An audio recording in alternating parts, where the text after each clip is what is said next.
Dear monarch butterflies, when I was younger, I saw you everywhere. I remember flashes of orange drifting through the air. I remember running through parks, stopping to watch you land on flowers and wondering where you would fly next. I never thought there would be a day when I would have to look for you. But somewhere along the way, I stopped seeing you, and I started asking a question I couldn't answer. Where did all the monarchs go? At first I thought I wasn't paying attention. Maybe I had simply grown older. But the more I looked, the more I realized something had changed. And it wasn't just me.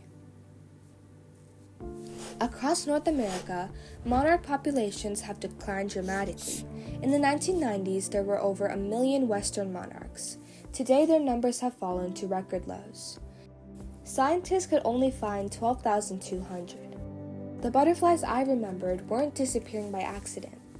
They were losing habitats they depended on to survive. I learned that monarchs rely on a plant called milkweed. For monarchs, milkweed isn't just another plant. It's home. It's where they lay their eggs and where caterpillars feed and grow. Without it, the next generation cannot survive.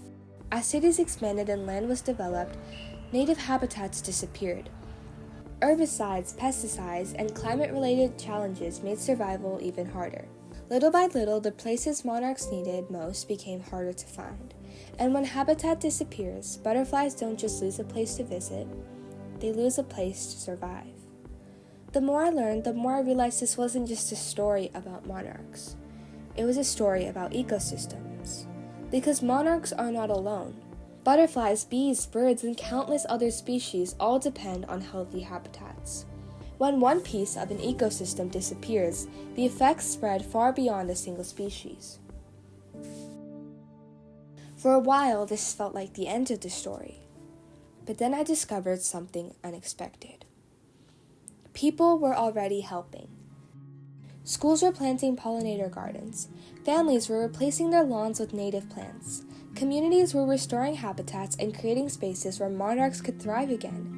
And one solution kept appearing over and over again. Planting native milkweed. It sounded simple, maybe too simple.